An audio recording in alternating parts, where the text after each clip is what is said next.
bienvenida a la mesa redonda de abril sobre decisión 608. Se justifica un régimen comunitario de competencia. De acuerdo con nuestro orden del día, iniciaremos la sesión con las palabras del doctor Gabriel Ibarra Pardo, presidente, miembro del comité académico y socio fundador de la asociación, y también socio de la firma Ibarra Abogados. Bienvenido, doctor Ibarra. Bueno, buenas tardes. Esta es nuestra primera mesa redonda y estoy muy complacido por la concurrencia. Creo que todavía hay gente por llegar, pero realmente la idea es que el número de personas que estamos aquí es el ideal para debatir estos asuntos. El doctor Serrano no alcanza a regresar de Bucaramanga, pero ya hemos dividido los... Yo creo que todo es micrófono. Sin micrófono, sí, hemos dividido los temas. Entonces yo, antes que palabras... ¿Se oye o no? No, sí. Antes que palabras... la idea es ubicar un poco el tema y el contexto en el que vamos a dar la discusión. El objeto de la mesa redonda y la inquietud que queremos plantear es si realmente se justifica un régimen comunitario de competencia. ¿Por qué tenemos un régimen en la comunidad andina, habiendo tantos esquemas de integración a los que pertenece Colombia? ¿Qué lo hace tan especial?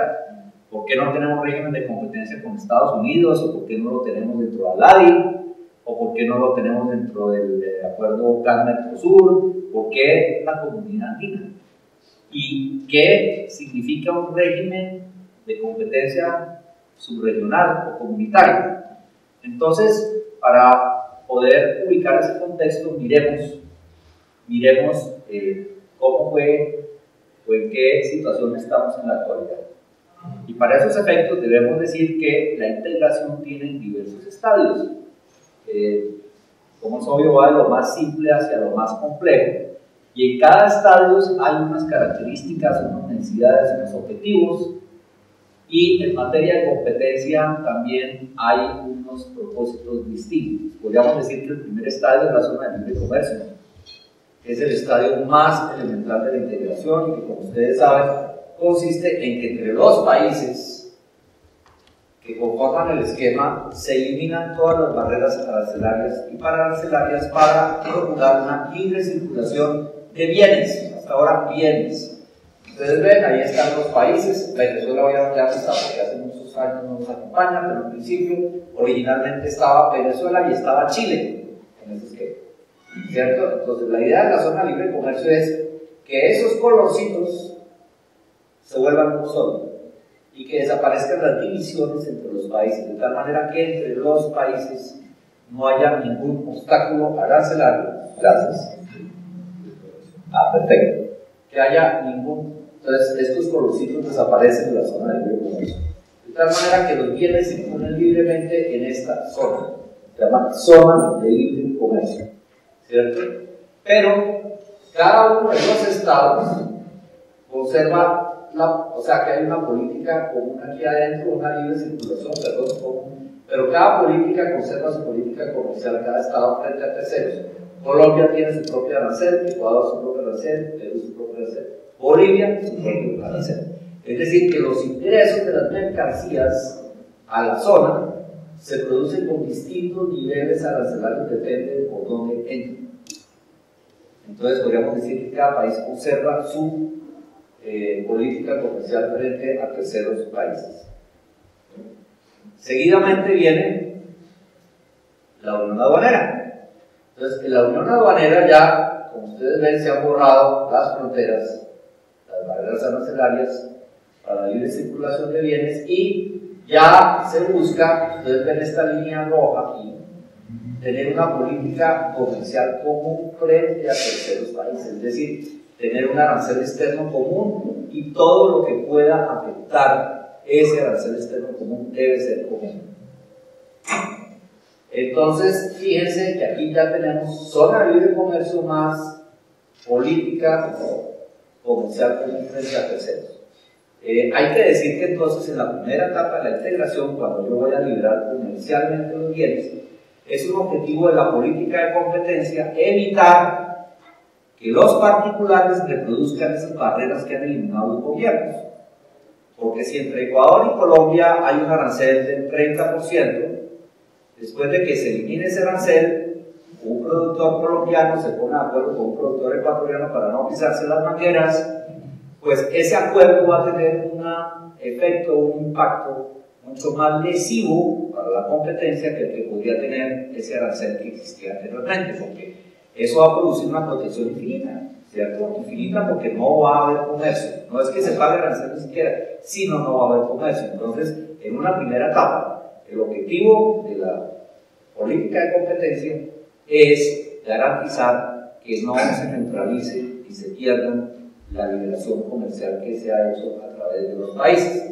En una segunda etapa, en una zona de unión aduanera, ya tendremos que pensar en comenzar a adaptar una política común de competencia ya frente a terceros países, porque las prácticas ya solo no van a lesionar exclusivamente a un solo país, sino ya vamos a tener una zona aduanera respecto de terceros países. En la primera etapa, por ejemplo, es muy importante tener una política y promover una política de integraciones, o no integraciones, perdón, de acuerdos verticales, porque en la medida en que se libera el comercio en un país vecino, yo voy a penetrar ese comercio y lo lógico es que voy a tener distribuidores y debiera yo tener una política para promover una política de convenios verticales sana que ayuden básicamente a complementar además esa liberación comercial que hemos hecho. Después vamos a tener rápidamente la mercado común. Ya en el mercado común no vamos a hablar solo de libre circulación de bienes y una política común frente a terceros, sino además libre circulación de servicios, inversiones, capitales y personas. Y entonces aquí yo ya voy a tener que tener una política, por ejemplo, de integraciones. ¿Qué voy a hacer con las integraciones? Etcétera, etcétera. Y puedo avanzar mucho más, puedo llegar a una unión económica en donde ya voy a tener además que tener políticas macroeconómicas comunes, un único IVA, una política monetaria, una moneda común, etcétera, etcétera, y puedo llegar incluso a la unión política. Entonces, aquí llegamos a una primera conclusión, y es que la ley de competencia en un esquema de integración, cuando es una ley comunitaria, tiene una función eminentemente instrumental.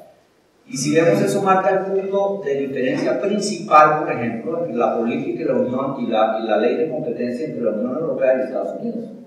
Al paso de que en Estados Unidos la política de competencia es un fin en sí mismo considerado, en la Unión Europea la política de competencia está supeditada a los objetivos del mercado común. Eso es así de claro. Por eso, en la Unión Europea van a encontrar ustedes muchísimas excepciones en la ley de competencia que no van a estar en la ley de Estados Unidos, porque tiene una función eminentemente instrumental. Aquí, en la comunidad andina, pues el objetivo es que esa ley de competencia también tuviera una función eminentemente instrumental y garantizara los objetivos del programa de liberación automática y de la unión aduanera, que era lo que en teoría estamos. Entonces, la primera pregunta que hace es ¿en qué estamos y qué es la unión aduanera? Yo me voy a refrenar porque el doctor Miranda, el doctor Jekyll, el doctor Martin me tiraron una vaciada el otro día, me dieron coscorrones, zapatazos, entonces yo no voy a referirme a los términos que me refería a la comunidad andina. Les había dicho que el protestante no sabe así, la comunidad andina era un perro, un gato, una jirafa, un elefante, un ornitorrinco, todo junto o nada de eso. Pero bueno, digamos que en términos de la integración, la pregunta es, la comunidad andina es zona de libre comercio, es unión aduanera, es mercado común, todas las anteriores, ninguna de las anteriores, una mezcla de todas, y esa es la pregunta de fondo. Entonces miremos, en teoría, somos una unión aduanera. Y aquí está el artículo 81 del Acuerdo de Cartagena, que está vigente y es categórico, no ha sido derogado, y dice: los países miembros se comprometen a poner en aplicación un arancel externo común de los plazos y modalidades que establezca la Comisión. Está la obligación de un arancel externo común. Lo que pasa es que, como en el matrimonio, la promiscuidad no es compatible con la unión aduanera. Porque si yo tengo una unión aduanera, no puedo celebrar tratados de libre comercio con nadie fuera de la Unión, ni con Estados Unidos, ni con Corea, ni con nadie. Porque esa celebración de ese tratado implica perforar el arancel externo. Si yo le doy un trato preferencial a Estados Unidos, pues Estados Unidos va a entrar, los productos van a entrar libres de aranceles perforando ese arancel externo que yo tengo. Entonces, como llegó la época, eso no puede desconocerse, de que pasamos del multilateralismo al bilateralismo, y hoy en día estamos en un comercio eminentemente bilateral y discriminatorio, y fue necesario entrar a hacer TLCs todos los países de la comunidad andina. Entonces decidieron sacar la decisión 805, que fue básicamente un golpe de Estado a la Unión Aduanera, y que a pesar de estar en vigencia el artículo 81, dispuso lo siguiente: decide dejar sin efecto las decisiones 370, 465 y 535 y aquellas que las sustituyen, modifiquen o complementen sobre el arancel externo común. Es decir, derógase el arancel externo. Así de fácil y así de simple. Entonces, claramente no somos una unión aduanera. ¿Somos una zona de libre comercio? Miremos. Claramente, entonces, no somos una unión aduanera. ¿Con quién quedamos? Estamos en la CAN Colombia, Perú, Ecuador y Bolivia.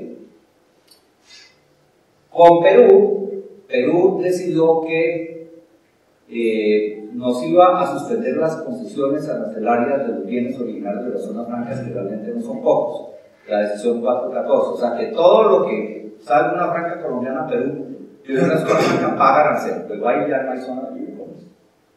Ecuador nos puso una salvaguardia generalizada cuyo máximo arancel era el 45%, el mismo que el señor no le va a poner a China, por lo cual todo el mundo está logrando los vestidos. Pues bueno, nuestro socio comercial nos puso un arancel del 45%, de tal manera que nosotros, si vamos a exportar allá, pagamos 45%, y si los ecuatorianos van a exportar acá no pagan nada. Entonces, claramente, esa es una. Sí, claro, la salvaguardia se está desmontando y el punto en teoría tiene que estar en cero, pero el daño está hecho, porque nadie le va a invertir un peso a desarrollar otra vez el mercado con Ecuador. Cuando se pierde el mercado, se perdió. Y si yo vuelvo a meterle plata a desarrollar un mercado con Ecuador, y Ecuador le da otra vez porque tiene su dólar medio asquiladeado con un tipo de cambio, vuelve a poner otra medida del 45%, pues otra vez vuelvo a quedar. O sea, solo exportaré lo que me sobra Ecuador. Entonces, con Ecuador no es una libre comercio. Con Bolivia, que es país de desarrollo económico, sí, pero hay obstáculos técnicos disfrazados y usualmente no puedo exportar mucho a Bolivia. Entonces, ¿qué somos? Además de eso, agreguemos que con Perú, nuestras relaciones de aquí en adelante no van a ser a través de la CAN, sino que Perú también es miembro de la Alianza Pacífico, que es un acuerdo donde está Colombia, Perú, Ecuador, México y Chile. Entonces, mi relación con Perú, Alianza Pacífico. ¿Con quién me quedó realmente mis relaciones en la CAN? Con Ecuador para exportar no puedo. Y con Bolivia, que es país de economía relativa. ¿Cuánto vale ese comercio comparado con el comercio que tengo con Estados Unidos? Y con esa cosa reducida con Bolivia y Ecuador y Perú atrás de la CAN, tengo un régimen comunitario en materia de régimen de inversiones, propiedad intelectual, régimen de competencia, derechos de la mujer, pueblos indígenas, hay una decisión sobre los pueblos indígenas, seguridad alimentaria, transporte, telecomunicaciones, energía, seguridad, migración, género, y toda esa legislación es supranacional, tiene efectos de aplicación directa en Colombia, y si a mí se me llega a olvidar, pues me sale y yo la tengo que aplicar y la puedo pedir ante los jueces. Entonces, si realmente, entonces queda claramente que tenemos una legislación, y la pregunta es, ¿no tendríamos una legislación o un vestido hecho para un cuerpo totalmente distinto del que tengo? Esa es la pregunta. ¿Qué hago? Y no solo legislación, tengo tribunal de justicia, tengo secretaría y parlamento ahí, para mis relaciones con Bolivia, en la práctica. Eso, en principio no estamos hablando de la competencia. ¿Qué requiere? Requerirá una revisión a fondo, requerirá que se adecue la estructura que tenemos, etcétera, etcétera. Pero ahora vamos a ver las distorsiones y ya entraremos a ver ya lo que existe en materia de competencia. Dentro de todo eso existe la decisión 401, que tiene su origen en el antiguo artículo 75 o 173 del acuerdo. Y dice, antes del 31 de diciembre, la Comisión adoptará a propuesta de la Secretaría General las normas indispensables para prevenir o corregir las prácticas que puedan distorsionar la competencia dentro de la subregión, tales como dumping, es decir, que toda la legislación antidumping se escribió también al amparo de este artículo, manipulaciones indebidas de los precios, maniobras destinadas a perturbar el abastecimiento normal de materias primas y otros de efecto equivalente. Y en este orden de ideas, la Comisión contemplará los problemas que puedan derivarse de la aplicación de los gravámenes. O sea que, fíjense que tienen en cuenta el tema de los gravámenes y las restricciones a las exportaciones entre los mismos países. Corresponderá a la Secretaría velar por la aplicación de dichas normas en los casos particulares que se denuncien. ¿Y a quién se aplica la decisión? Y aquí es que vamos a comenzar el baile que nos ocupa el día de hoy. La decisión 608 dice que es competente la Secretaría y se aplica la decisión a aquellas conductas ejecutadas en el territorio de uno o más países miembros. Es decir, yo voy a poner de acuerdo aquí con el doctor Carlos Pablo Márquez para cobrarle un precio a mis clientes ecuatorianos. En la práctica es en Colombia, pero tiene efectos en Ecuador, entonces claramente se aplica la decisión 608 y ahí la superintendencia no sería competente porque tiene efectos más allá de mis fronteras. No se aplica, y no se aplica cuando el origen y el efecto se produzca en un único país. Llega uno a la conclusión de que entonces, según la 608, la competencia es residual, la competencia de la superintendencia. Es decir, señores de la superintendencia, ustedes solo tienen competencia cuando la práctica se produce en su país y tiene efectos en su país. En los demás casos, la 608 es la que se aplica y la Secretaría es competente. Eso también se aplica, la 608, cuando hay conductas efectuadas en un país miembro o con un país no miembro, Colombia, Estados Unidos, pero tienen efectos en uno o más países miembros de la CAN. Ahí también se aplica la 608. Y aquí hay más preguntas que respuestas, y creo que muchas de ellas no se pueden contestar. Porque es que resulta que no es fácil, su teoría es muy fácil, sí, claro, cuando los efectos se producen en un país, pero en la práctica es muy difícil saber a veces cuándo los efectos se producen en un país, sobre todo cuando el tema no es solo exportaciones e importaciones, o hay temas indirectos. Por ejemplo, hay un acuerdo de precios en una materia prima, esa materia prima no se exporta, se vende en Colombia, pero se transforma en un producto que sí va a la exportación a intermediarios. O resulta que yo tengo y llego a un acuerdo para fijar los precios de las esmeraldas y tengo muchísimos clientes que vienen de Perú a Colombia, no las exporto. ¿Hasta dónde eso tiene efectos si no en la subregión? ¿Quién define eso? Entonces aquí vienen las preguntas que yo no creo que mucha gente pueda contestar. Lo primero es quién define los límites y el ámbito de competencia entre una y otra autoridad. ¿Quién define los conflictos de competencia? Yo no he visto las normas del Acuerdo de Cartagena, ninguna norma para definir conflicto de competencia. ¿Cuál es el criterio del procedimiento para definir esos conflictos? ¿Cómo se definen los efectos? La pregunta que yo les hacía cuando no hay de por medio de importación o exportaciones, o se trata de un simple efecto potencial. El efecto puede hoy en día tenerlo en Colombia, pero mañana tiene la potencialidad de tenerlo en Ecuador. Y cuenta la CAN con el staff y el personal suficiente e idóneo para evaluar en un momento dado si se aplicara esta ley de verdad todas las investigaciones que va a llegar. La decisión 608 tiene unas competencias repartidas, la impone claramente la Secretaría General, pero la Autoridad Nacional ejecuta. Y el doctor Becker me decía, ¿y para qué pregunta eso? Eso no es importante. Y tiene fuerza, hay jurisdicción coactiva en las decisiones de la CAN, porque ustedes ven, las normas de la SUPER se limitan solo a las decisiones de la SUPER. ¿Quién va a cobrar eso y cómo lo va a cobrar y por qué lo va a cobrar?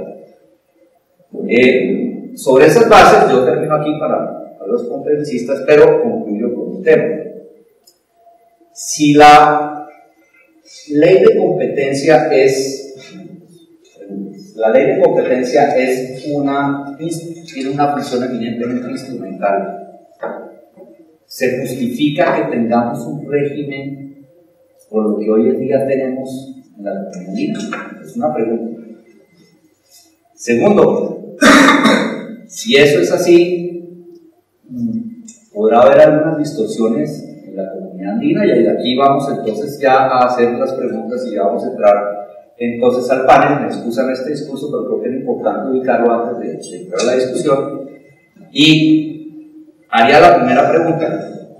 Los panelistas tienen 10 minutos para contestar la pregunta y 2 minutos para replicar. Y como acostumbra, aquí el pueblo tienen las mujeres, y ellas son las que van a sacar la mano para indicarles que ya tienen que terminar. Entonces, la primera pregunta que yo haría para el doctor Carlos Pablo es: ¿cómo funciona el régimen andino de competencia? La forma como funciona el régimen andino de competencia quizás autoevidente según lo que ya explicó el doctor Ibarra. Al final de cuentas, queramos o no, y sea ideal o no, tener un régimen andino de competencia teniendo en cuenta las dificultades que el régimen en general andino de libre mercado o de la externo común o lo que seamos, pues existe y ahí está. Y tiene 2 reglas muy básicas. Hay una regla metodológica para la definición del mercado relevante, que al final de cuentas es qué se entiende, o más bien que está guiada por qué se entiende por el efecto real.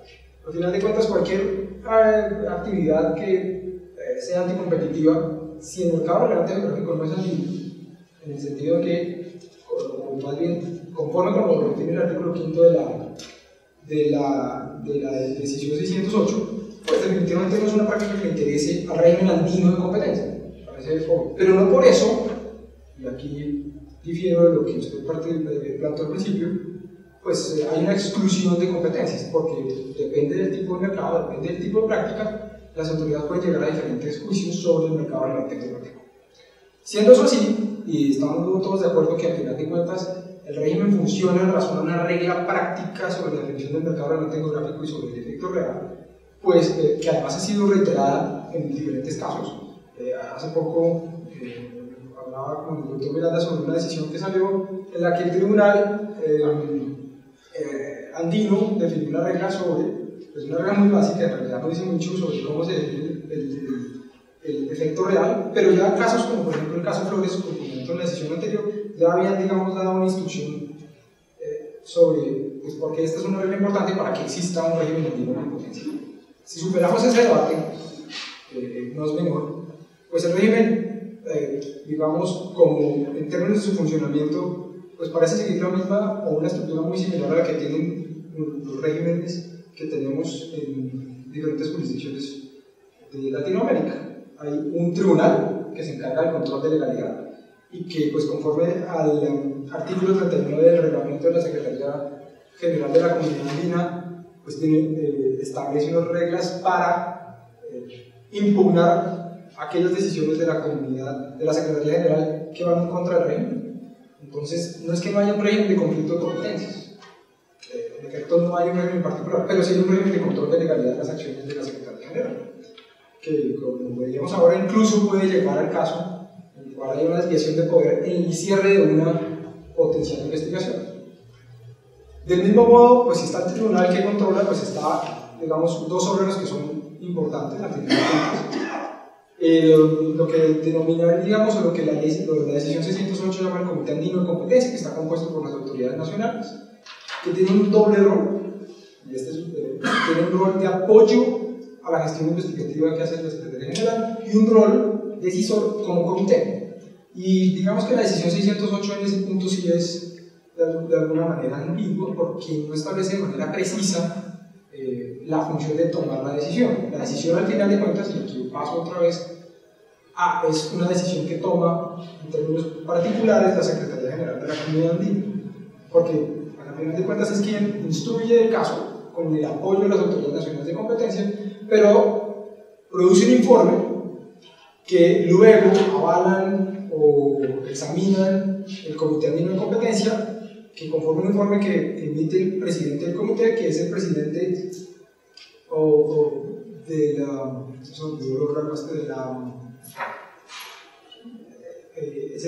la autoridad de competencia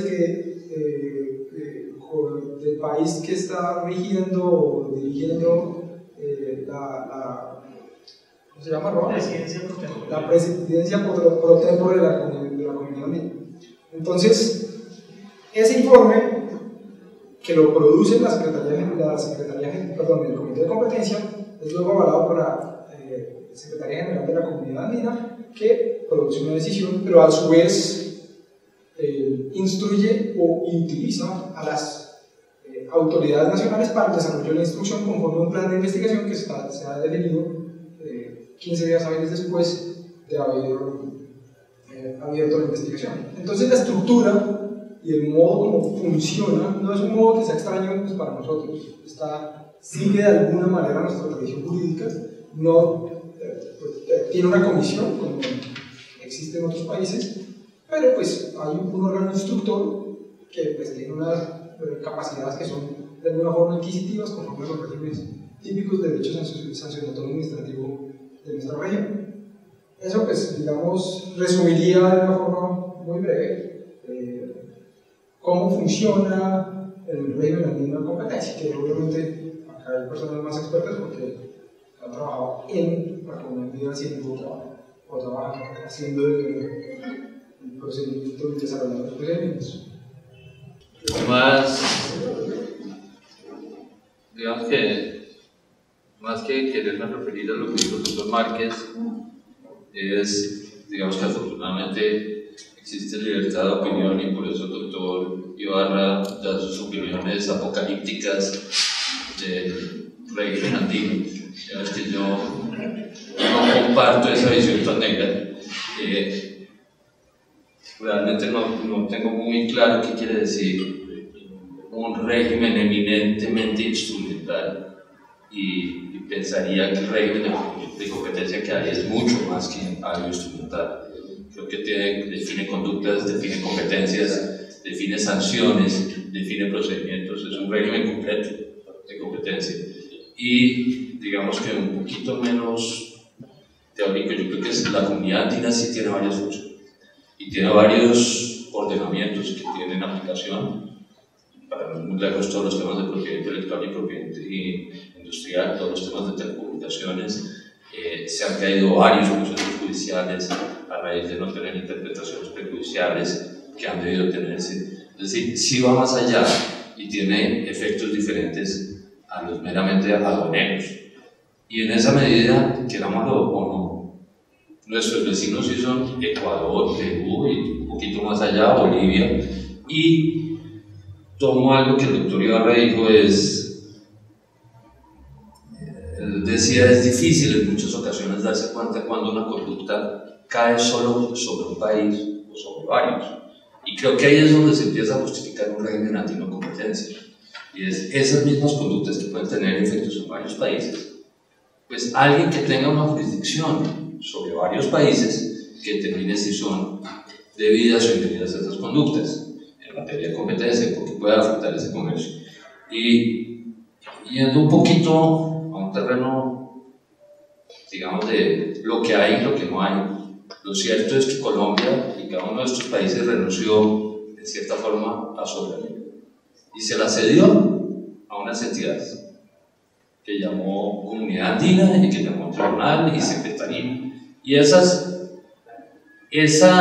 cesión de soberanía le dio prevalencia a ellos. Y creo que ese es el punto de partida. Si hay unas conductas comunes o que pueden afectar varios territorios y Colombia decidió ceder su soberanía en esos puntos, pues es un régimen que vale la pena y vale la pena explorar. Gracias. Yo pues sí quiero tal vez reiterar un poco, aunque sin visión apocalíptica, pero lo que estaba diciendo el doctor Ibarra en el sentido de que estas normas y todas las normas andinas que se han expedido no se expiden en el vacío. No, los países realmente están aceptando que se establezcan unas determinadas jurisdicciones y unas determinadas normas que les son aplicables, pero con un objetivo que es claramente económico y de favorecer el comercio. El artículo primero del Acuerdo de Cartagena dice: el presente acuerdo tiene por objetivos promover el desarrollo equilibrado y armónico de los países miembros en condiciones de equidad mediante la integración y la cooperación económica y social, acelerar su crecimiento y la generación de ocupación, facilitar su participación en el proceso de integración regional con miras a la formación gradual de un mercado común latinoamericano. Ese es el objetivo. O sea, nosotros no debemos tener instituciones andinas si no están orientadas a favorecer y a garantizar ese objetivo principal. Entonces, sí, a mí lo que el doctor Ibarra dice me parece muy importante, porque evidentemente tenemos una cantidad de instrumentos andinos, pero el objetivo principal de la comunidad andina no se está cumpliendo. Entonces, que le apliquen a uno un régimen de competencia cuando no existe el mercado andino, pues sí, por lo menos levanta las cejas de las personas y empresas a las que se lo van a aplicar. Dos precisiones. Uno, que sea instrumental es eso, que no existe por sí mismo, sino que el objetivo es garantizar esos objetivos. Y cuando hay conflictos, incluso hay muchas consideraciones de la misma Unión Europea entre los objetivos de la ley de competencia y los del tratado, de primarlos del tratado. Bueno, y menos mal el doctor Miranda salió en mi defensa, porque yo ya me estaba dando cuenta que era minoría, y no se les olvida que hoy en día los derechos son solo de las minorías, o sea que maravilloso. Segunda pregunta, y esta va dirigida para el doctor Miranda.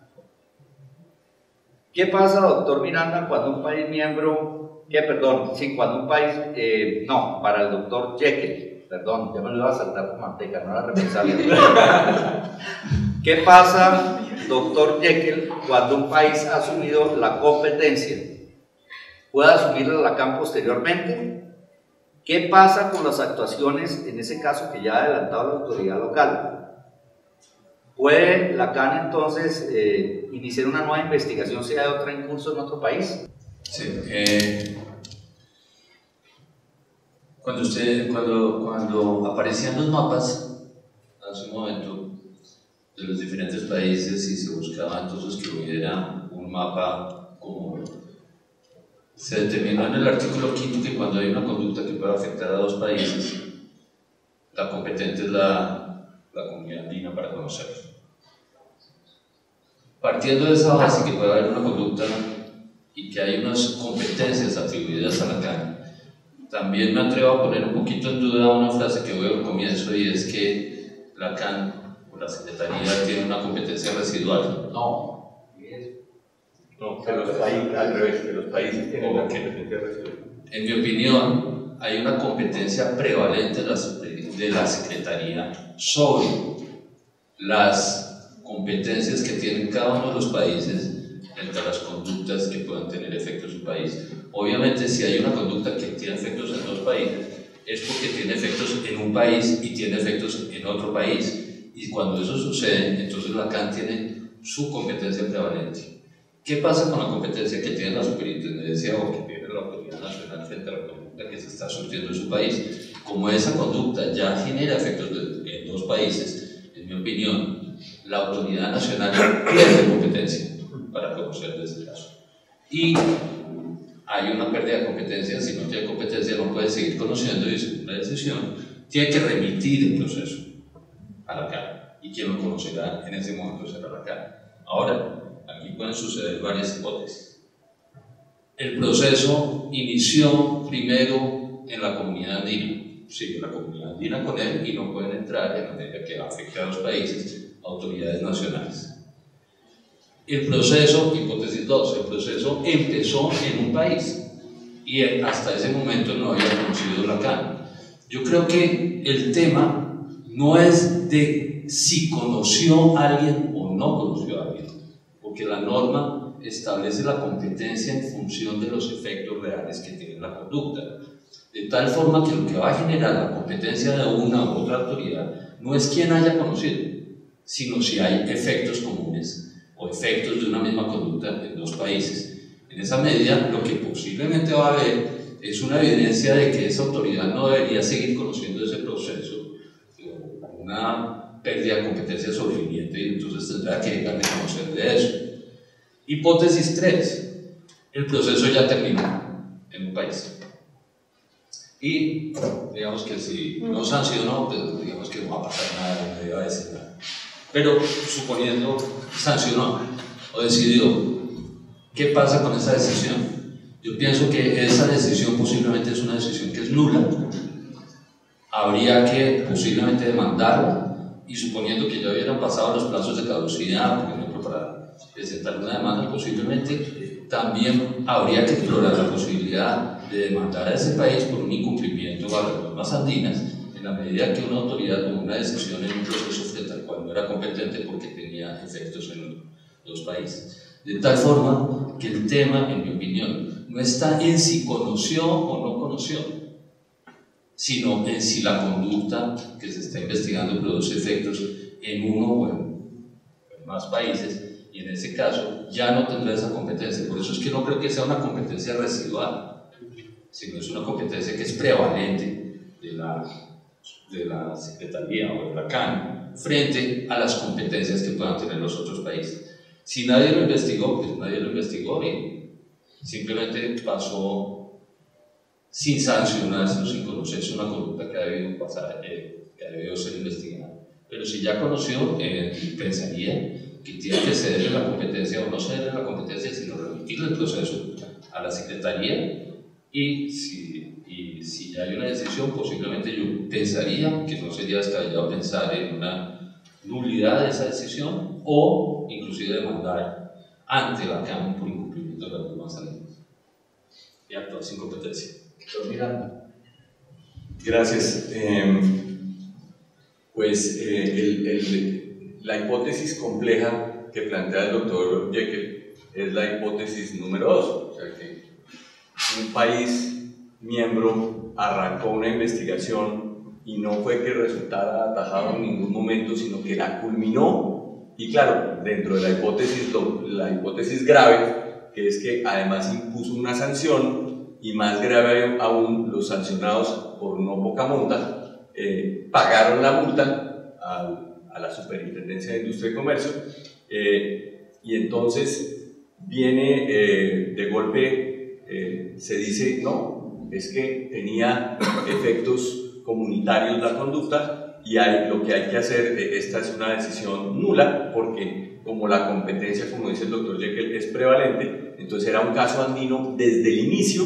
Luego la Superintendencia de Industria y Comercio no tenía ninguna competencia para adelantar el caso, entonces se inician unos procesos contenciosos administrativos de nulidad y restablecimiento de derechos, y todavía están dentro del tiempo de la caducidad. Imaginémonos que sí, y entonces podría haber un efecto dominó sumamente complejo sobre los ordenamientos jurídicos y pues digamos la seguridad jurídica de nuestros países, porque los empresarios pagaron la multa, meten su demanda contencioso administrativa y posiblemente dentro de 5 años les van a devolver la multa con los intereses, pero mientras tanto la CAN los investiga y ya no los sanciona con 100.000 salarios mínimos, sino con el 10% de los ingresos brutos que pueden tener esas compañías.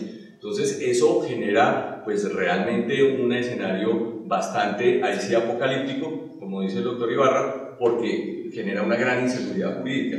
Los europeos han tenido una situación similar. Ellos se han presentado conflictos entre la competencia de las autoridades nacionales y de la autoridad comunitaria, la dirección de competencia. Sin embargo, pues ellos tienen un sistema de alertas tempranas y cuando una autoridad nacional va a arrancar una investigación nacional, porque cree que es nacional, le cuenta a la Dirección General de Competencia, y si la Dirección General de Competencia decide no meterse, pues no se mete. Y esto, pues digamos, yo busqué las normas y las normas la verdad no son muy explícitas, las buscamos, etcétera, pero lo que sí hice yo fue hablar con una autoridad de competencia europea. Yo hablé con Luis Berenguer y él me dijo, bueno, más allá de todo lo que dicen las normas, imaginemos, porque es que podría suceder que al inicio de la investigación parece que fuera nacional la conducta, pero ya al final parece que fuera comunitaria. Entonces, ¿ahí qué hace? Esa es la pregunta, ¿ahí qué hace? Entonces, la respuesta es pragmática. Si ya unas autoridades nacionales o una autoridad nacional avanzó tremendamente y ya inclusive hasta va a sancionar o sancionó, ya la comunidad europea no se metería en ese tema, porque lo que va a generar es una moñona tremenda de todas las decisiones, con una inseguridad jurídica muy importante para todos los agentes del mercado y para los regímenes jurídicos de toda la región. Entonces a mí me parece pues que vamos a tener una pregunta que va a hacer el doctor Ibarra más adelante de qué le falta a la comunidad andina, qué le falta a la regulación de libre competencia. Eso le falta un sistema claro para que no suceda que una autoridad nacional pues arranca, hace su investigación común y corriente, termina, impone su sanción y después resulta que hay una causal de nulidad, que es que no, es que usted ni siquiera era competente porque era la comunidad andina. Eso me parece a mí muy grave. Gracias. Ahorita va a haber preguntas y intervenciones al final. Discúlpeme, es una cuestión. Hoy en día las autoridades nacionales de competencia de la Unión Europea aplican el derecho europeo. Ellos ya lo aplican, o sea, no remiten los casos, sino ellos lo aplican directamente. Yo sí discrepo de los tres. Yo creo que la competencia definitivamente es concurrente, por lo que decía al principio. Primero, al final lo que hay es una regla clara sobre el mercado relevante geográfico. Segundo, la decisión 425, que es la que establece el procedimiento en materia administrativa, establece pues, de manera muy precisa que dentro de las funciones de la Secretaría General de la CAN está, digamos, conocer de todos aquellos actos que con fundamento en su mejor saber y entender tienen efectos en la comunidad andina, pero no por eso excluye el conocimiento que tiene una autoridad nacional de un caso que pueda tener, digamos, un impacto en el mercado andino, la competencia que tiene la CAN de conocer ese mismo mercado, que no van a ser exactamente las mismas investigaciones porque definitivamente hay un mercado relevante geográfico distinto, y por ello, pues, aun cuando entiendo que desde el punto de vista técnico pareciera haber un problema de coherencia, porque habría una violación al principio de un nivel, como bien lo dijo el doctor Miranda, es un criterio por mejorar, pero no necesariamente estamos hablando de que exista una exclusión de competencias. Uno investiga una cosa, el otro investiga la otra. Y pues esos principios están en la decisión 425. Yo creería más bien... Pero los hechos tendrían que ser otros, ¿o no? No, porque pues no los hechos. Pues, bueno, muy bien, es un buen punto. Que si estamos definiendo que el mercado relevante ya no es nacional, sino es andino, pues claro, los hechos son otros. Entonces, desde luego, como bien hemos visto, hay diferentes efectos. No, es que ahí es donde vienen. Claro, pero si una conducta tiene efectos andinos, pues el mercado relevante geográfico o no es nacional o es andino. O hay dos reglas para definir el mercado relevante. Grave sería que una autoridad nacional investigara una conducta restrictiva a la competencia, teniendo como objeto de la conducta, desde el punto de vista geográfico, el mercado andino, porque ahí sí definitivamente entraría, pues se saldría de lo que por lo menos en Colombia dice los mercados nacionales. Y al revés, que la CAN estudiara una conducta que solo pasa en un mercado nacional. Tenemos un problema de coherencia, definitivamente está ahí, porque pues, suena raro que una autoridad nacional investigue un mercado que luego termina siendo geográficamente mayor o un espectro mayor al que se definió en la misma investigación de la autoridad. Entonces, creo que la competencia es concurrente y definitivamente pues, si hay un problema que tenemos que resolver en algún momento de coherencia, pero no por eso hay un problema de exclusión de competencia. Bueno, doctor Miranda, ¿qué pasa, además, cuando un país miembro ha aceptado una delación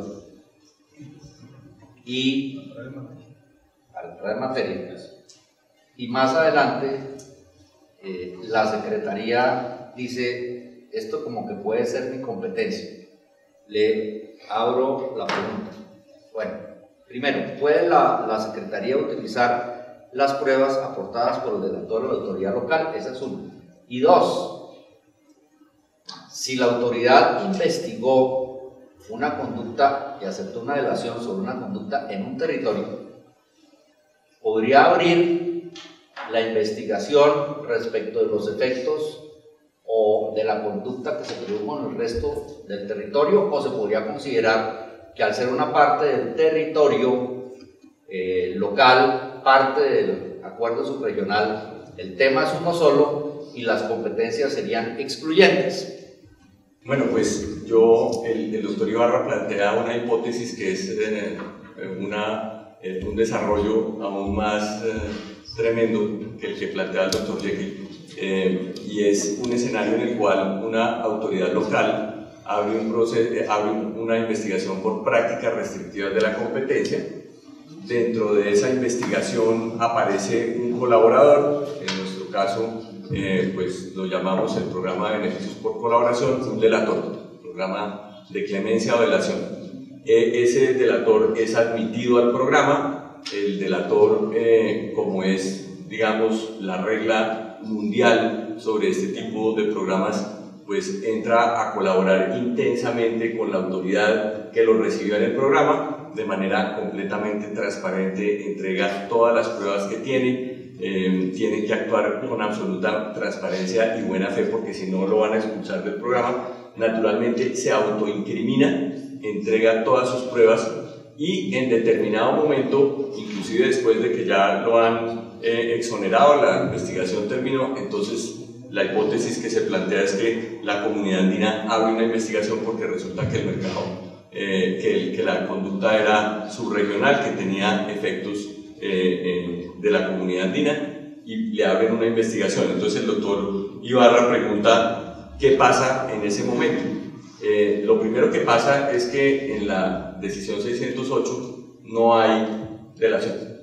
Eso es lo primero que pasa. Entonces, ese delator que fue y dijo, sí, yo realicé esta conducta, etcétera, ¿no?, a nivel nacional, la autoridad lo sancionó a nivel nacional, porque lo sancionan. La autoridad dice, condenado a tanta plata, en este caso en Colombia sí es la sanción máxima, 68.000 no sé cuántos millones de pesos, por su colaboración se le rebajan, si era el primer delator, 68.000 millones de pesos, si era el segundo delator, el 50%, etcétera, etcétera.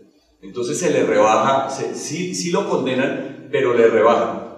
Pero entonces ese delator se ve enfrentado a una situación en la cual lo van a volver a investigar, en un régimen en el que no hay delación, pero en donde él ya dijo que él se había realizado la conducta.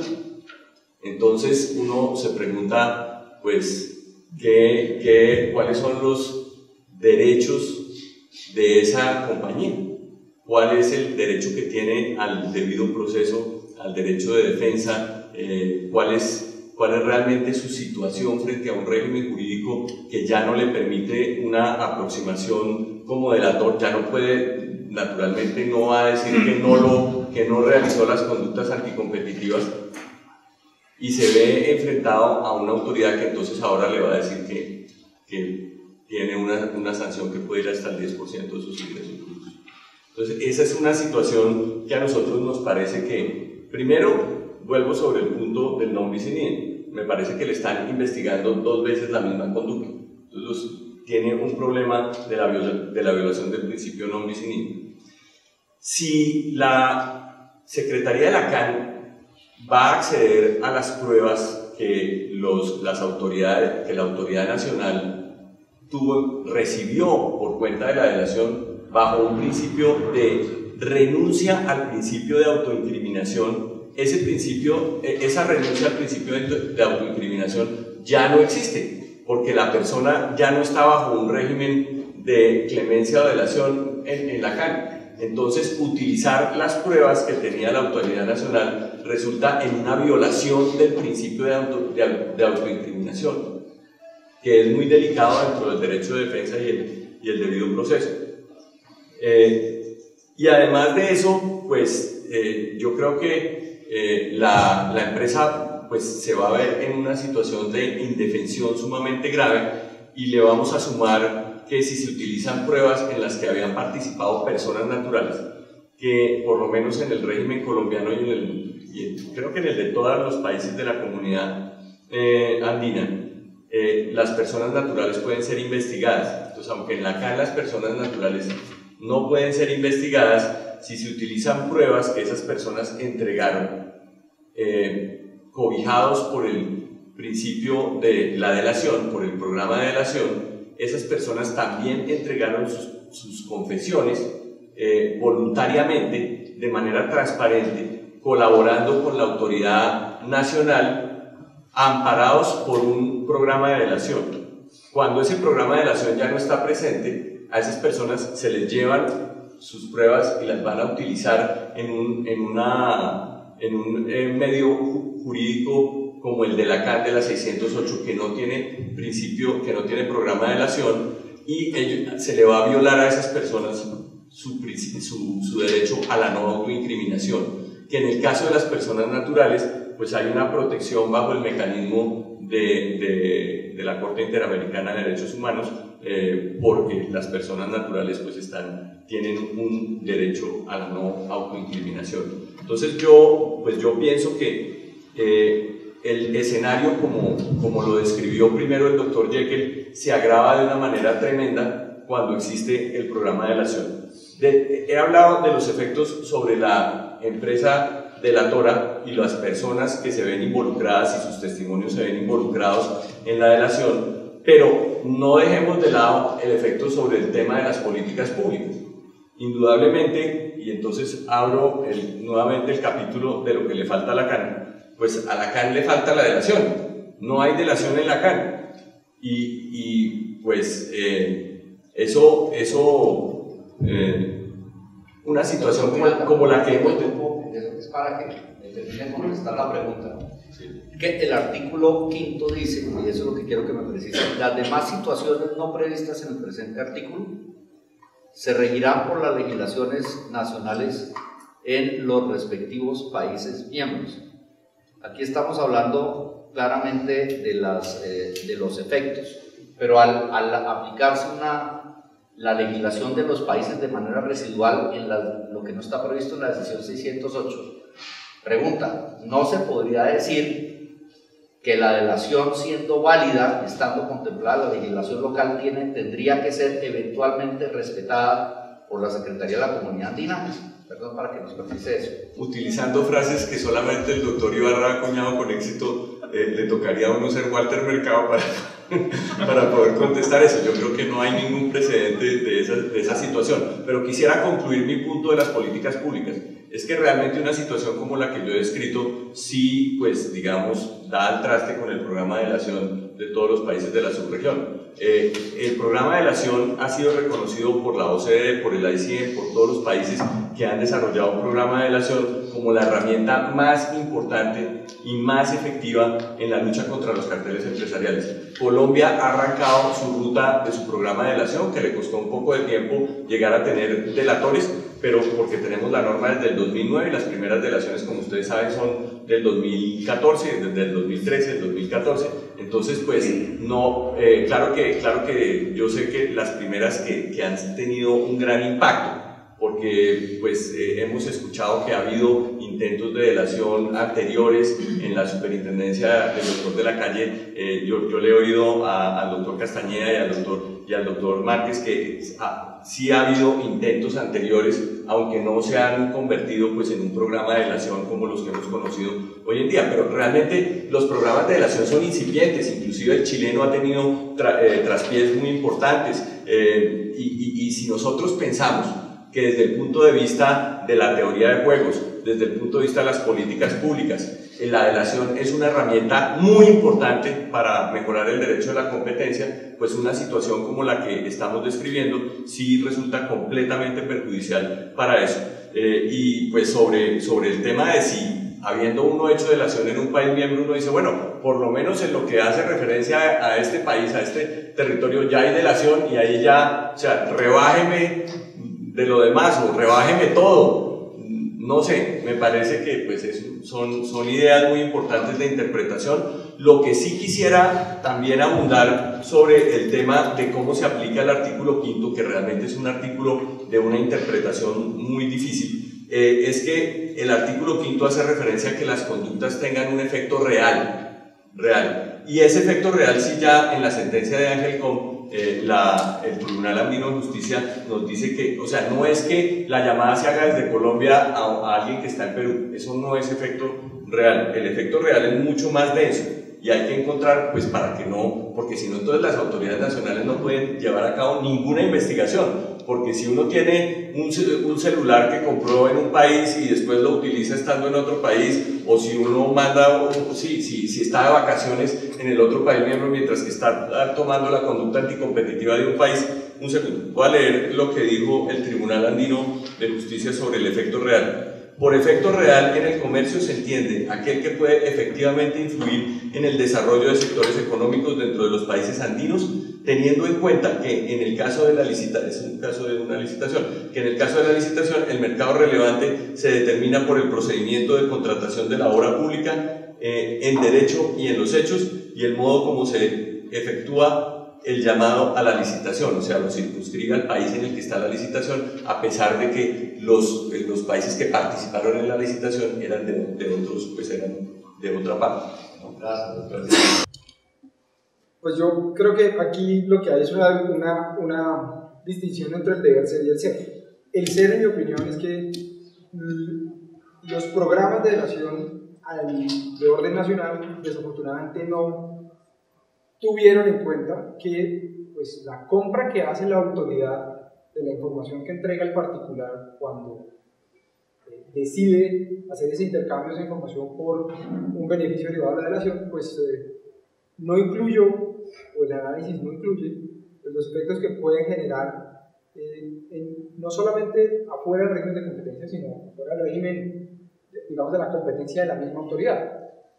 Y esto, para que tengamos una idea, el 65% de los casos de delación que llevó Brasil desde el año 2001, que empezó el régimen, hasta el año 2011, donde hicieron los cambios, fueron casos en los que se hacía una delación en el exterior y la autoridad brasilera, digamos, usaba como elemento para iniciar la investigación la sanción que se le había impuesto en otro país a un delator, y usando los efectos de esa delación en el mercado brasilero, iniciaron una investigación, lo que llevaba a cabo o generaba un incentivo a que las partes presentaron una nueva delación.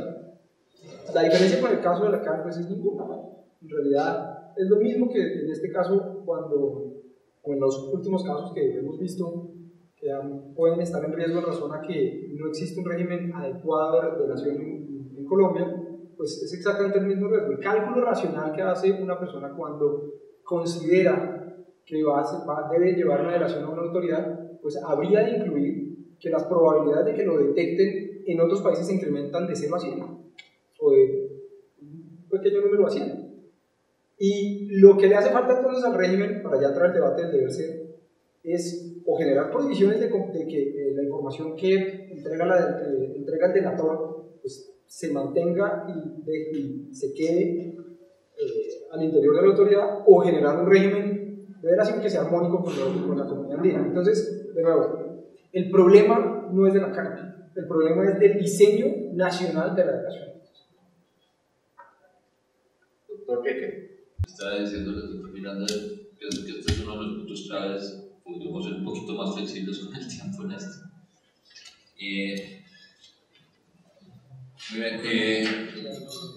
Yo debo empezar por la pregunta anterior. Yo no creo que sea, y no siento que sea una competencia concurrente la que tenga la CAN con la que tengan las autoridades nacionales. Yo creo que es una competencia prevalente de la CAN. Y en esa medida, un poco del tema del non-bis está desapareciendo. Es decir, definitivamente sí, no creo que una persona pueda ser sancionada 2 veces por el mismo hecho. Lo que tengo que determinar es si ese ámbito de cobertura, porque es una conducta que tuvo efectos en más de un país, es posible que sea o la debe conocer la CAN. Si la respuesta es sí, la conoce la CAN. Ahora, no estoy muy de acuerdo con el doctor Miranda con el tema de las pruebas, para empezar por las respuestas. Las pruebas no pueden ser buenas para clavar a otros, pero para salvarme a mí. Es decir, o son buenas para clavarnos a todos, o son buenas para sacarnos a todos. Pero si yo estoy usando las pruebas para clavar a otros y resultó que esas mismas pruebas son válidas porque están demostrando que una conducta tuvo efectos en otros países de la CAN y que en esa medida la competente es la Secretaría para investigar, esas pruebas serán válidas y podrán ser trasladadas, pero no puede ser que porque eran válidas para clavar a otro, entonces no sirven para mí. Yo creo que sí sirven y se deberían poder trasladar. Y es más, si no estoy mal, hay una norma en la decisión 608 donde se prevén los traslados de las pruebas. Entonces yo sí creo que esas pruebas son válidas y se pueden trasladar. Ahora, ¿qué pasa con la delación? La persona que delató quedó inmune, de pronto quedó inmune frente a un régimen nacional, pero queda inmune frente a un régimen que no es nacional sino que es comunitario. Esa inmunidad o ese derecho a que me rebajen la sanción opera cuando la conducta tuvo efectos no solo en ese país, sino tuvo efectos en otros países. Yo pensaría que sigue prevaleciendo la competencia que tiene la CAN y en esa medida la comunidad andina va a poder seguir investigando y si hay lugar a sancionar, sancionará, pero yo no me atrevería a decir tanto como un error de cálculo, pero sí es una hipótesis diferente que está y que no priva a esa autoridad supranacional, en la cual los países renunciaron o le cedieron parte de su soberanía para que pueda conocer. No autoincriminación. La persona cuando delató renunció a su derecho de no autoincriminación porque lo iban a perdonar en ese territorio, pero es que la conducta tuvo efectos en otros territorios. Entonces habrá que mirar si esas pruebas no veo por qué deban suprimirse. Él las aportó y estoy bastante... ¿Cómo? Las aportó. Las pruebas... Claro, pero las pruebas existen. No dejaron de existir por eso. No puede ser, y lo que sí estoy de acuerdo con el doctor Miranda es que no puede. La persona no va a poder decir, no, es que yo lo dije, pero lo dije pasito para este lado, pero que no me oyeran en el otro. No sé. Yo creo que una vez lo digo. Y no creo que vaya a decir, no, lo que yo dije fueron mentiras, ahora ya no me digo lo tuyo. No, no va a decir. Bueno, pero eso es normal. Bueno, ahora estoy extrañando conmigo sobre el tiempo, pero bueno. Yo me demoro un minuto. La decisión 425, que es la de procedimientos de la Comunidad Andina, es una norma que establece de manera muy precisa y clara, y se las leo, la Secretaría General podrá disponer la actuación de las pruebas, inspecciones y visitas que considere convenientes. Las entidades públicas y privadas de los países miembros deberán prestar su colaboración para que tales diligencias se lleven a efecto en el plazo dispuesto a la Secretaría General conforme a la normativa aplicable.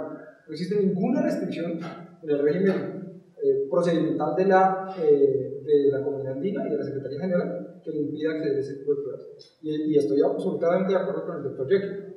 Cuando yo entrego la delación, yo renuncio, ¿sí?, a cambio de un premio, pero asumo unos riesgos, ¿sí?, que son no solamente el riesgo de que me investiguen la CAN hoy, de pronto, como bien dijo el doctor Miranda, quizá pues, pensar para el pasado es facilísimo, ¿sí? Hoy, de pronto, cuando uno hizo la prospección, nadie pensó en la CAN, porque definitivamente la CAN no hacía nada, no llevaba caso, pero asume otros riesgos en materia penal, ¿sí? Es una delación en corrupción, definitivamente el riesgo también es penal, también unos riesgos en materia, digamos, de acciones de grupo, unos riesgos en materia de acciones populares. Entonces definitivamente sí existe una renuncia que desafortunadamente por el régimen de delación nacional pues genera unos nuevos incentivos a que existan las posibles acciones en otras, no solo jurisdicciones, sino en otras materias. Resulta realmente relevante o preocupante, o que creo que sí merece detenerse si una persona puede ser sancionada 2 veces por el mismo hecho. Y ahí sí creo que viene a tomar importancia qué pasa con esas 2 decisiones, 2 autoridades. ¿Hay alguna de esas decisiones que es nula? ¿Hay alguna de esas decisiones que podría tomarse? ¿Por qué? Porque sí, definitivamente. Sí, no creo que se pueda sancionar 2 veces. En armonía con el régimen de la decisión 608. Pero no por eso, ¿sí? Pues el ser indicaría, o como están las normas hoy, que los dos regímenes terminen siendo no incompatibles o excluyentes. Hay un régimen de delación nacional, uno aplica la delación en Colombia, le dan su beneficio en Colombia, pero si el señor peruano, por ejemplo, considera que es un caso que tiene efectos en Perú y que por eso el mercado relevante geográfico es otro, pues se lo lleva a la comunidad andina para que la comunidad andina decida. Pero ahí, como bien lo dice usted, no hay régimen de delación, entonces usted no puede aplicar lo mismo que aplicó en su momento. Entonces, claramente, la política pública debería estar orientada a tener en cuenta que tenemos un régimen supranacional de derecho a la competencia. No se tuvo en cuenta, no sé por qué, porque pues, definitivamente no era fácil, por muchas razones. Por ejemplo, un escéptico como el doctor Ibarra diría, es que la decisión 608 en realidad decayó, que ya no hay... Entonces, bueno, entonces no lo digo. Entonces diría yo, interpretando al doctor Ibarra, uno podría decir que la decisión 608 no existe. Tampoco diría eso. Yo creo, voy a hacer una cuestión frente a la misma pregunta que hizo usted. Yo creo que hay que sincerarse en este momento. Es decir, había una realidad o una realidad fáctica y era que la comunidad andina no había hecho nada. La comunidad andina ya hizo. A 2 colombianos le dan una investigación por acuerdo de precios. Se acogen a su programa de delación y resulta que al final, cuando ya está todo decidido, alguien denuncia ante la secretaría y dice, no, pero es que esos 2 señores se les olvidó que hace un año, puede que en el último año no, pero hace un año, cuando está en vigencia el cartel, exportaron 6.000 toneladas a Ecuador. Entonces la pregunta es, ¿usted queda exonerado por el programa de delación sobre lo colombiano, pero las 6.000 toneladas que se exportaron a Ecuador merecen sanción aparte? ¿O cómo es el tema? Es que no he entendido muy bien qué es lo que quiere decir. Yo creo que ahí el análisis económico que se hace al comienzo y cuando usted va a hacer la delación y determina cuál es el mercado relevante y cuáles fueron sus comportes y hace una evaluación, ¿No habría más bien nulidad de toda la cosa? Usted hace una autoevaluación de su comportamiento, si lo quiere delatar o no y si le conviene delatarlo. Creo que tiene que hacer un análisis económico de dónde tuvo efectos o no. Y ahí usted, como son 2 empresarios, ya son grandecitos y van a determinar si entran o no entran en un programa de delación. Pero es que esa no es la pregunta. Y su conducta, no, sí es yo creo que sí es la pregunta, porque ahí va a determinar si la delación y hacer una delación en el territorio local le sirve o si no le va a servir. Es la siguiente, a ver. La pregunta de fondo es, si después de que se dieron cuenta que había las 6.000 toneladas exportadas, la pregunta es si lo que ya quedó consolidado en Colombia quedó consolidado y la competencia es solo, la Secretaría es solo competente para conocer las 6.000 toneladas, o la respuesta es no señor, es que como de todas formas usted exportaba, Colombia es parte de la subregión, porque Colombia es parte de la subregión y usted exportó a Ecuador, la conducta integralmente ha debido ser conocida por la Secretaría y lo que hay es nulidad de la actuación local y en consecuencia pues lo que procede es que vaya primero al contencioso mijito y solicite la nulidad porque la competencia era en un principio de la Secretaría, o simplemente se dice, no, mire mijito, lo que ya conoció Colombia que era así y solo la porción de las 6.000 toneladas que exportaron. Pero lo que tú dices, Gabriel, también es que la conducta que se delató, las 6.000 toneladas y todo lo demás que hicieron. La conducta fue acuerdo de precios, no efectos, de acuerdo. Esa conducta fue delatada, estaba dentro de los hechos que lo van a sancionar 2 veces. A ese señor sí lo investigaron y en realidad sí hay una sanción. Es que la sanción no es solamente la plata, al señor sí lo sancionan. Lo que pasa es que le quitan el cargo monetario por la colaboración que dio. Como dice Carlos Pablo, el Estado le compró la información. Pero entonces ahí sí hay no homicidio. Sí, pero volvamos a experiencias recientes. Entonces también en Brasil hubo varias delaciones que llevaron luego, increíblemente, a que en materia penal la persona fuera sancionada y en materia administrativa luego exonerada. No, la misma pregunta. Totalmente distinto, No, porque es eso igual. no es un tema de competencia. Eso El señor penal, el juez penal sigue siendo competente. Aquí el problema es de competencia. Podía la. El otro también es de autoridad- competencia, sino que es un caso penal de competencia y Pero un a caso ver. administrativo de competencia. El Bueno, administrativo vamos a abrir el superior no debate se hace, al público y el penal para no se hace. dejarlos hablar. Doctor Uribe, que usted que me ha levantado, usted está que salte, me saca la lengua y todo eso. Quisiera simplemente unas reflexiones sobre los mercados geográficos. ¿No? El mercado geográfico puede ser global.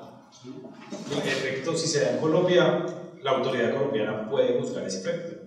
O sea que el hecho de que una situación se pueda dar en un país y una conducta en un país y otra conducta en otro país por los mismos agentes puede ser juzgada en ambos países. No necesariamente tiene que ser una conducta de sentido comunitario. Porque la norma comunitaria lo que dice, sobre todo en las guías, es que no la pueden juzgar las autoridades locales. En las guías le hacen la señal de, oiga, sí, es que esto está hecho es para las conductas que no puedan juzgar las autoridades locales.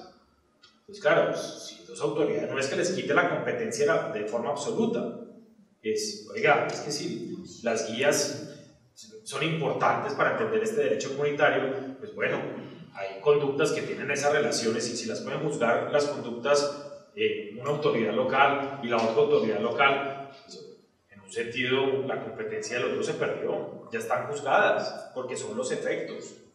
Y si el efecto tuvo consecuencia en un país y fue recibido y se tuvieron en cuenta y se sancionaron, no hay ningún problema. Una andina de justicia claramente se desmarcó de su influencia o de la influencia que podía tener la única referencia que yo conozco sobre la aplicación de un régimen supranacional que es el de la Unión Europea. Ellos son muy amplios en cuanto al criterio de interpretación de qué es efecto, y la comunidad andina, digamos que se desmarcó y adoptó un criterio, así se lo dije a los magistrados del Tribunal Andino. Esto es un tema de criterio. Nosotros estamos diciendo que apliquen un criterio amplio que tiene, como el que tiene la Unión Europea. Ellos decidieron de otra manera. Esta vez no he leído todavía, no he sentado a leer ya la sentencia final, pero ya por lo menos existe un criterio establecido y por lo menos una evolución. Los felicito y felicito a la asociación que tenga este tipo de iniciativas y que estos temas que realmente existen, que son importantes, los podamos solucionar, porque el derecho a la competencia, el desarrollo del derecho a la competencia de las instituciones jurídicas que lo acompañan depende en buena parte es de nosotros. El primero es que, pues en general, cuando se revisan algunas decisiones que se producen aquí en la comunidad andina, se encuentra que se trata de tomar principios del derecho nacional, de los derechos nacionales de los estados, lo cual es bastante útil. Y pues en Latinoamérica funcionamos con un sistema que es el de competencias exclusivas de las autoridades administrativas. Ese sistema de competencias concurrentes muy propio de los países anglosajones es extraño en nuestro medio. Eso no ocurre. En Colombia, la ley 489 claramente dice que el atributo esencial de la competencia es la exclusividad. Y salvo mejor opinión entiendo, pues por los libros de derecho administrativo que uno consulta a lo largo de Latinoamérica, que es un atributo que se da siempre en Latinoamérica. Aquí no tenemos, como en otros países, acuerdos donde la ley le otorga funciones a varias entidades y entre ellas deciden cómo lo aplican. Eso no lo tenemos en Colombia ni en Latinoamérica. Y sería muy bueno entonces que se propugnara en la comunidad andina por la competencia exclusiva. Una es la competencia de la CAN, de la Secretaría, otra la competencia de las autoridades nacionales y nada de autoridades de competencias concurrentes. Eso no es bueno.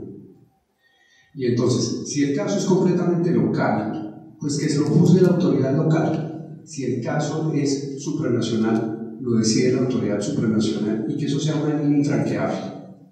Y si hay que decretar nulidades de las autoridades, pues que se decreten y que aprendamos con ese costo tan duro.